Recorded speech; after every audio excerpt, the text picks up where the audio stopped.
नमस्कार दोस्तों, GS global channel पर आपका हार्दिक स्वागत है।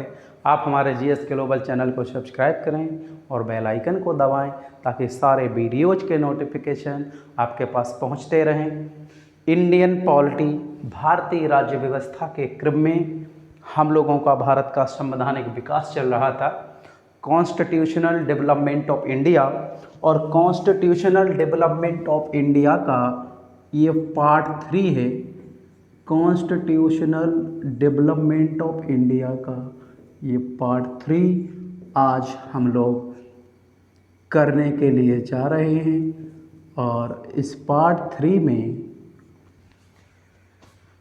हम लोग सबसे पहले बात करते हैं भारत सरकार अधिनियम 1909 की।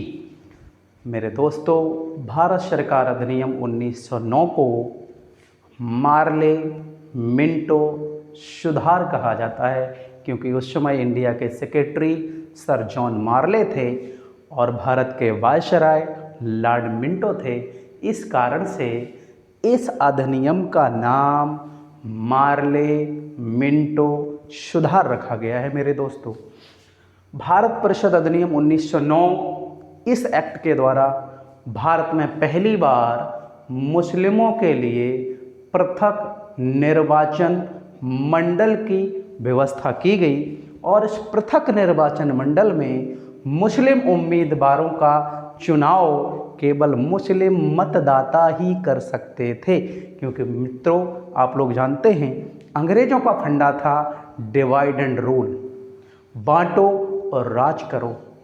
दूसरी बात क्या है बेटा, इस एक्ट को इंडिया में हम कह सकते हैं कि इस एक्ट ने भारत को तोड़ने का काम किया और इस एक्ट के द्वारा भारत के अंदर सांप्रदायिकता का जन्म हुआ और भारत में सांप्रदायिकता का जनक, इंडिया में सांप्रदायिक निर्वाचन मंडल का जनक लॉर्ड मिंटो को कहा जाता है। जैसा कि आप लोग जानते हैं, लॉर्ड मिंटो को भारत में सांप्रदायिक निर्वाचन का जनक कहा जाता है। प्रांतीय विधान परिषदों की संख्या में वृद्धि की गई इस एक्ट के द्वारा।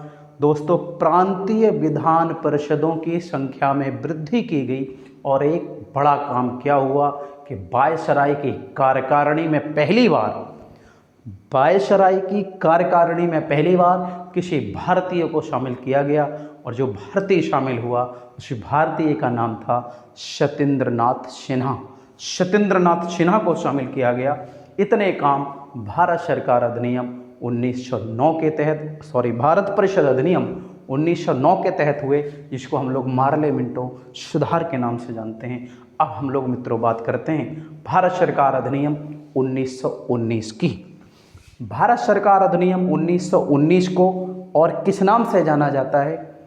तो भारत सरकार अधिनियम 1919 को मेरे प्यारे दोस्तों, मेरे प्यारे बच्चों, हम इसको मॉन्टेग्यू चैम्सफोर्ड सुधार के नाम से जानते हैं, क्योंकि उस समय इंडिया के सेक्रेटरी मॉन्टेग्यू थे और भारत के वायसराय चैम्सफोर्ड थे और उनके द्वारा जो अधिनियम बनाया गया, उनके द्वारा जो सुधार किया गया, उस सुधार का नाम हुआ मॉन्टेग्यू चैम्सफोर्ड सुधार या भारत सरकार अधिनियम 1919। तो भारत सरकार अधिनियम 1919 की बात हम लोग करते हैं। तो भारत सरकार अधिनियम 1919 में पहला काम क्या होता है कि केंद्र में द्विसदनीय विधायिका लाया। इस एक्ट के द्वारा भारत में केंद्र में द्विसदनीय विधायिका की स्थापना की गई। केंद्र में 2 सदन बना दिए गए, केंद्रीय विधानमंडल में 2 सदन बना दिए गए। पहले सदन का नाम था राज्य परिषद, जिसको हम आज अपर हाउस के नाम से जानते हैं। दूसरे का नाम था केंद्रीय विधानसभा। और मेरे दोस्तों, राज्य परिषद का जो कार्यकाल होता था वो 5 वर्ष का होता था और केंद्रीय विधानसभा का जो कार्यकाल होता था वो 3 वर्ष का होता था। राज्य परिषद और केंद्रीय विधानसभा में मेंबर्स को, सदस्यों को 2 प्रकार से चुना जाता था। एक होता था इलेक्शन के द्वारा और दूसरा होता था नॉमिनेशन के द्वारा। तो मेरे मित्रों, राज्य परिषद में 34 सदस्य इलेक्टेड होते थे, 26 सदस्य नॉमिनेटेड होते थे, टोटल 60 मेंबर होते थे। केंद्रीय विधानसभा में 104 सदस्य इलेक्टेड होते थे, 41 मेंबर नॉमिनेटेड होते थे, टोटल सदस्य 145 होते थे। अगर हम बात करें भारत सरकार अधिनियम 1919 की और भारत सरकार अधिनियम 1919 में हम बात करें कि केंद्रीय विधानमंडल का कौन सा सदन अधिक शक्तिशाली था, तो मेरे दोस्तों दोनों सदन समान रूप से शक्तिशाली थे। अगर हम पूछें कि भाई भारत सरकार अधिनियम 1919 में जो बजट पेश किया जाता था वो किस सदन में किया जाता था, यानी वित्तीय शक्तियाँ किस हाउस को प्राप्त थीं, तो वित्तीय शक्तियाँ केंद्रीय विधानसभा को प्राप्त थीं। जैसा कि वर्तमान में भी है, जो वित्तीय शक्तियाँ होती हैं वो लोअर हाउस को प्राप्त होती हैं, तो उस समय भी लोअर हाउस केंद्रीय विधानसभा हुआ करता था। इस एक्ट के द्वारा प्रांतों में द्वैध शासन की स्थापना की गई। भारत सरकार अधिनियम का तीसरा बड़ा काम कि प्रांतों में द्वैध शासन की स्थापना की गई, डायरची की गई। बेटा दोहरा प्रशासन और द्वैध शासन दोनों में अंतर होता है। दोहरा प्रशासन का मतलब होता है डुअल एडमिनिस्ट्रेशन, द्वैध शासन का मतलब होता है डायरची। डायरची प्रांतों में डायरची स्टार्ट किया गया।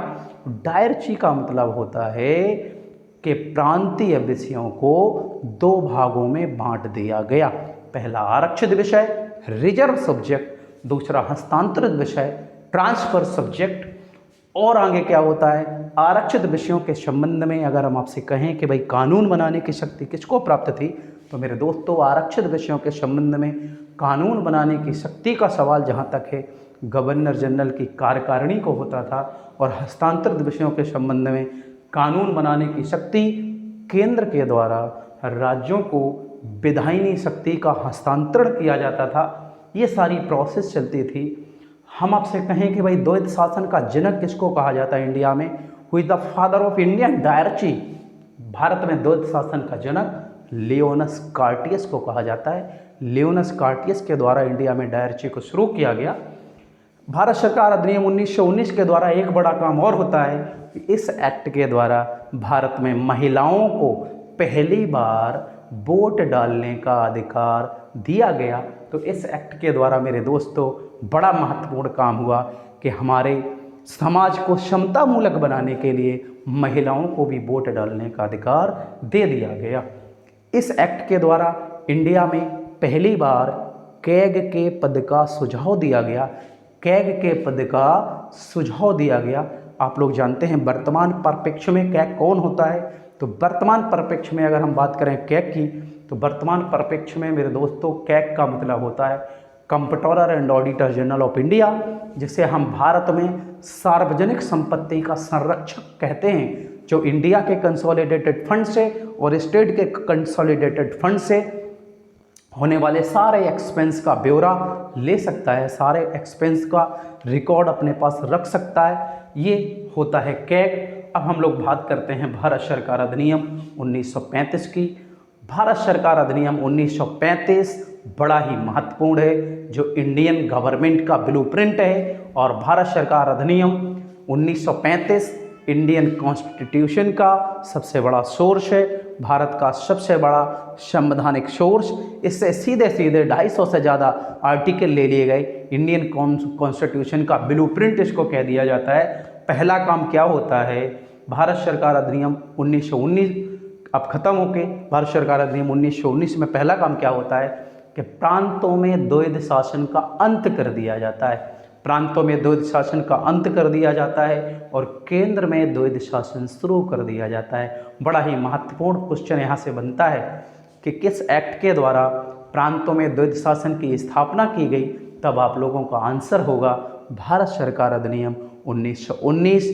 जब आपसे पूछा जाए कि किस एक्ट के द्वारा प्रांतों में द्वैध शासन का अंत कर दिया गया, तब आप लोगों का आंसर होगा भारत सरकार अधिनियम 1935। केंद्र में द्वैध शासन की स्थापना किस एक्ट के द्वारा की गई, तो भारत सरकार अधिनियम 1935 के द्वारा केंद्र में द्वैध शासन स्थापित किया गया।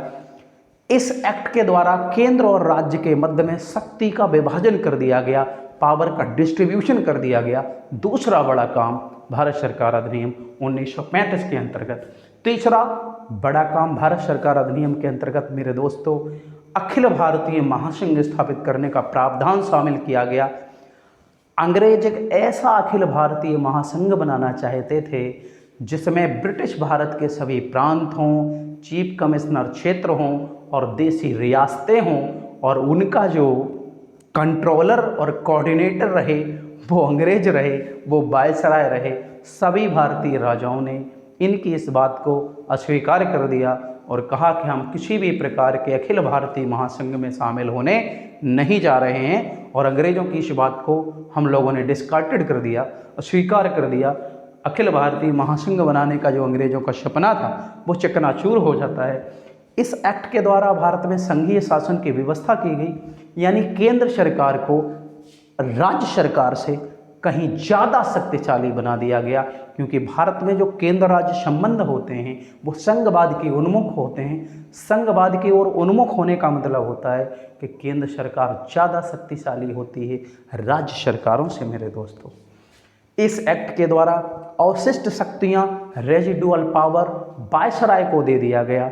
अवशिष्ट शक्तियाँ आप लोग जानते हैं ऐसे सब्जेक्ट होते हैं जिनका कहीं पर उल्लेख नहीं किया जाता है, जो न राज्य सूची के विषय हैं, न संवर्ती सूची के विषय हैं, न संघ सूची के विषय हैं। उनको अवशिष्ट शक्तियाँ वर्तमान परिप्रेक्ष्य में कहा जाता है। उस समय जो आरक्षित और हस्तांतरित विषय नहीं होते थे उनको अवशिष्ट शक्तियाँ कहा जाता था, और अवशिष्ट शक्तियों पर कानून बनाने का अधिकार उस समय गवर्नर जनरल की कार्यकारिणी को था, जैसा कि वर्तमान में अवशिष्ट शक्तियों पर कानून बनाने का अधिकार जो होता है वो हमारे केंद्र सरकार को होता है, हमारी सेंट्रल गवर्नमेंट को होता है। इस एक्ट के द्वारा दोस्तों एक बहुत बड़ा काम और होता है, बर्मा म्यांमार इंडिया से अलग हो जाता है, और इस एक्ट के द्वारा 1937 में बर्मा इंडिया से अलग होकर के एक सेपरेट कंट्री के रूप में, एक सेपरेट देश के रूप में स्थापित होता है।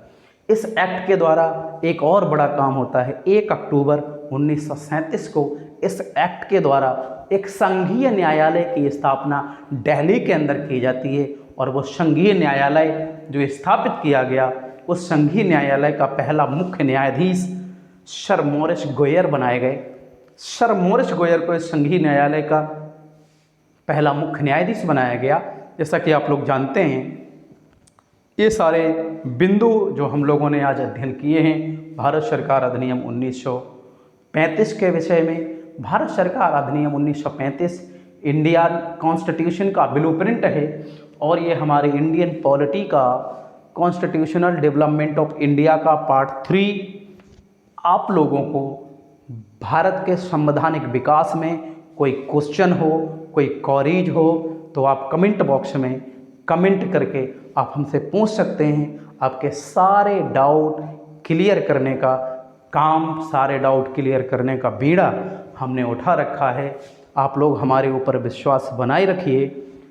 सभी लोगों से, सभी व्यूअर्स से हमारा अनुरोध है कि अभी आप सभी लोग हमारे जीएस ग्लोबल चैनल को सब्सक्राइब करें, बेल आइकन को दबाएं, और जिससे कि आपके पास सारे वीडियोज के नोटिफिकेशन आपके पास पहुंचते रहें। आप अपने सभी मित्रों से कहें कि जीएस ग्लोबल चैनल पर सारी चीज़ें topic wise, chapter wise, with objective questions सब आपको प्रोवाइड कराने का हम बीड़ा हमने उठाया है, जो हम पूरा करेंगे। तो आप लोग हमारे चैनल को ज़्यादा से ज़्यादा सब्सक्राइब करें, सब्सक्राइब कराएं अपने दोस्तों से, हमारे चैनल को ज़्यादा से ज़्यादा प्रमोट करें, ताकि आप लोगों के पास सारे वीडियोज़ के नोटिफिकेशन मिलते रहें और आप लोग इसी तरीके से अपने ज्ञान को बढ़ाते रहें।